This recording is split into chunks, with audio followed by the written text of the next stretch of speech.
Hey, Davis, it's Trevor Groves from CUTalkers.com. What's it been like having Coach Elliott coaching the tight ends, and what differences have you noted between he and Coach Pierman, be it coaching style or personality or what have you? No, it's been great having Coach E in our meeting room and on the field with us.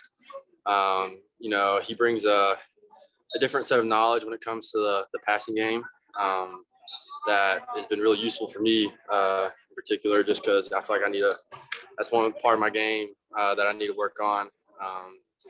But between Coach E and Coach Perrin, I mean, they're each, their own person, but they bring the same thing to the table every day. They care for us.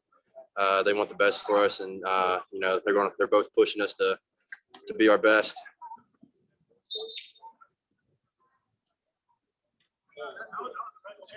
Davis, what are some of your impressions of Jake Brininstool, and how much have you taken it upon yourself to kind of help him learn the position as he goes on? He's been great.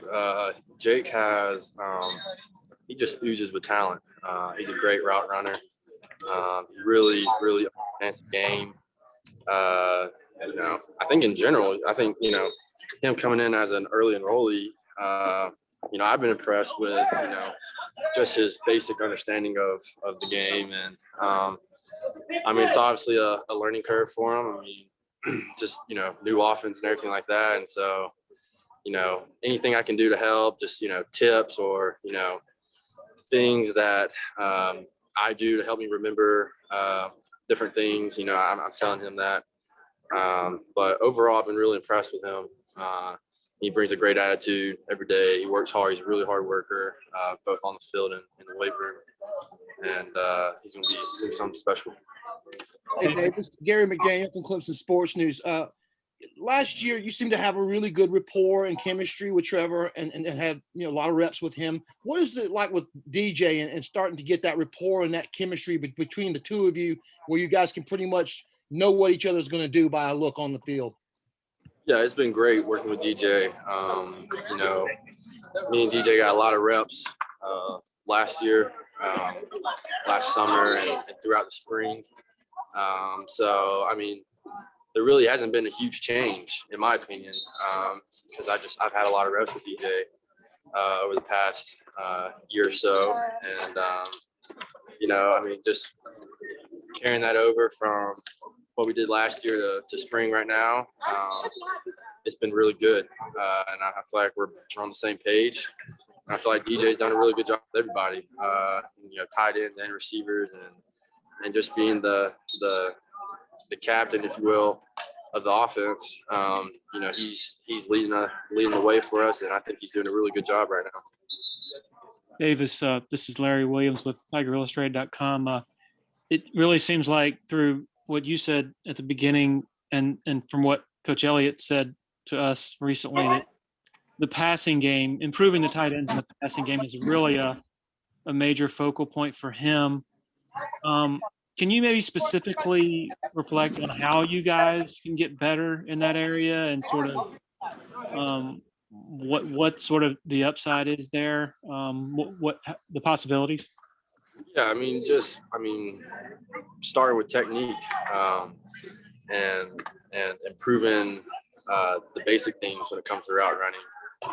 Coach E's really stressed, and we've even he's pulled out old practice footage of back in the day, different releases and what we need to do in this situation, and if we're pressed or if they're playing a zone coverage, what do we need to be expecting, and he likes to say he's adding tools to our tool belt right now, and that's just kind of what we're doing, just learning the basics and learning new techniques to help us.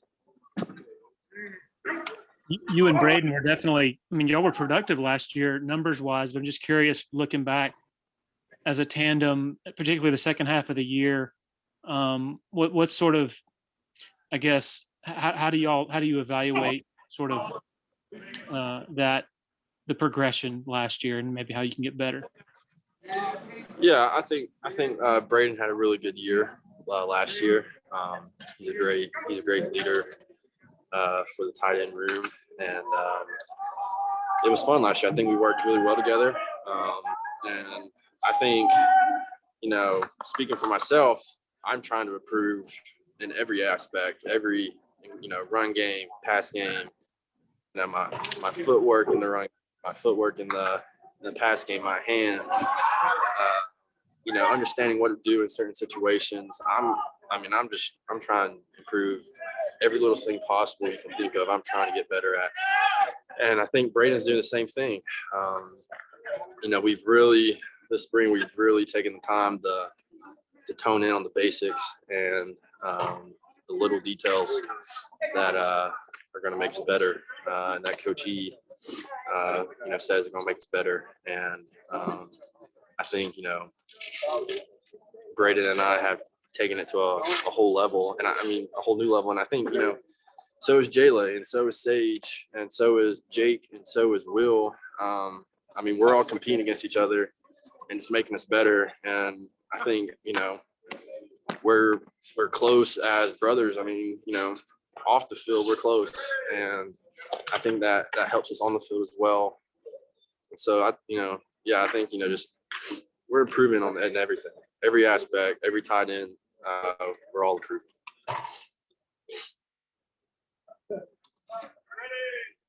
Davis, being from Georgia native, does looking ahead to playing the Bulldogs in the season opener in Charlotte kind of add some extra excitement to your off-season summer workouts?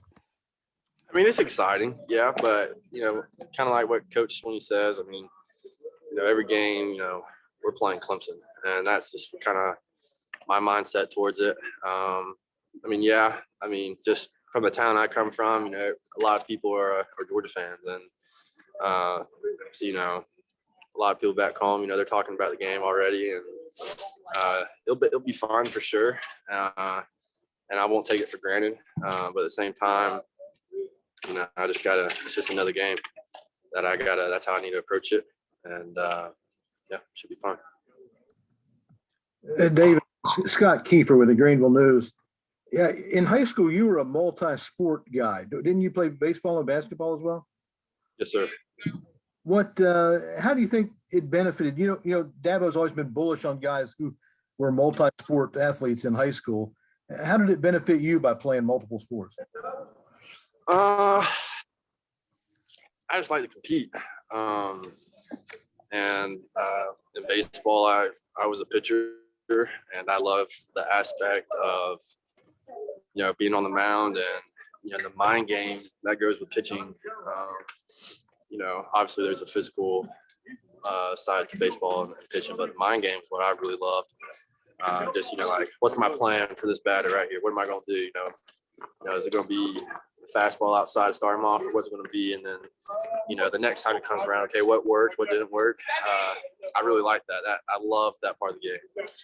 And basketball, for one, I did basketball to stay in shape. I loved, just body on body, not playing the post and banging bodies with, the opponent and just competing. I love to compete, and I love sports in general. And, just bringing that competitive side over to football. And I'd say that's probably the biggest thing. So. Thank you. Hey, it's David Hood. To kind of piggyback on what Scott was asking, you said about the mind game. What is the mind game at tight end? Do you stand there and look at the way that the safety pads are turned, which way they're shading you, that type of thing? Yeah, when it comes to tight end in mind game, you gotta recognize the coverage. What are they initially starting in, and you gotta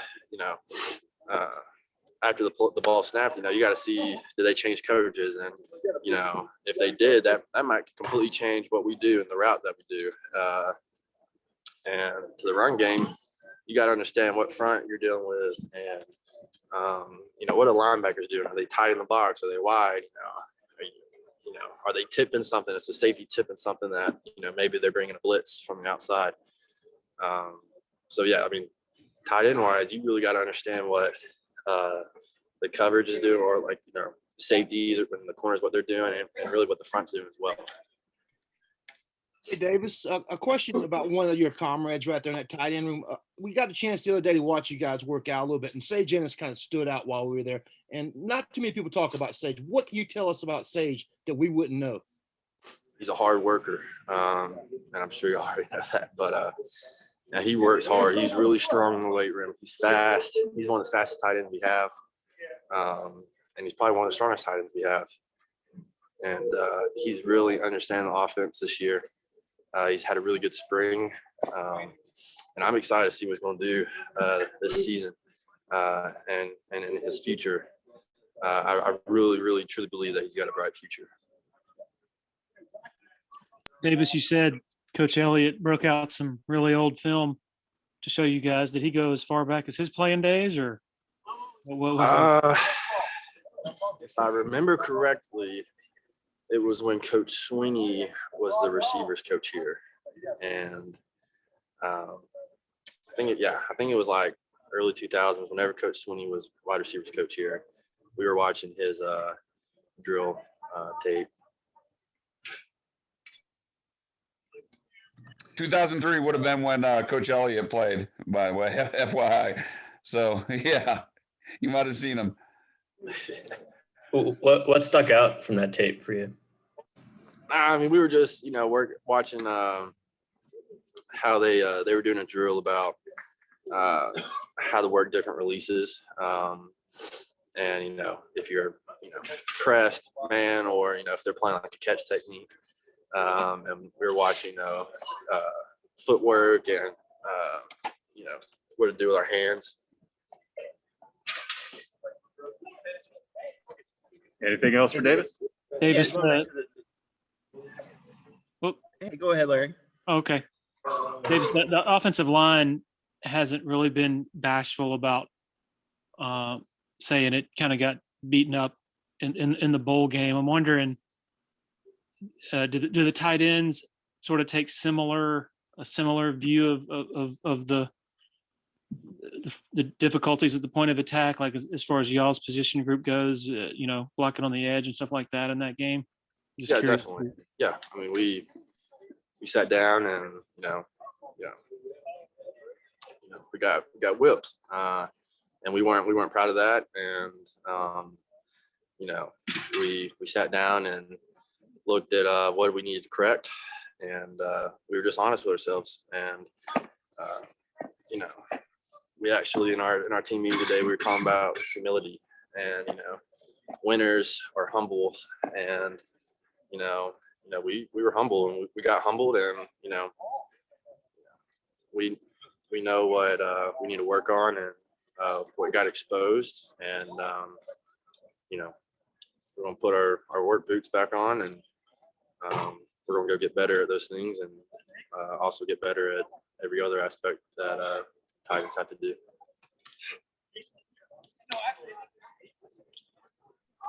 Davis, has your basketball bracket been busted like the rest of us, or who do you have winning it all? Been terrible. It's been awful. I didn't get to watch as much this year, but I made two. I have Gonzaga winning one, and the other one I had Virginia upsetting everybody and winning the whole thing, and that ended quickly. So pretty bad. I haven't checked in a long time. I've just been embarrassed to look at it. At least you got the Zags still. All right. With that, we'll wrap up Davis. Jordan McFadden is on deck. Davis, thank you. Thanks, Davis.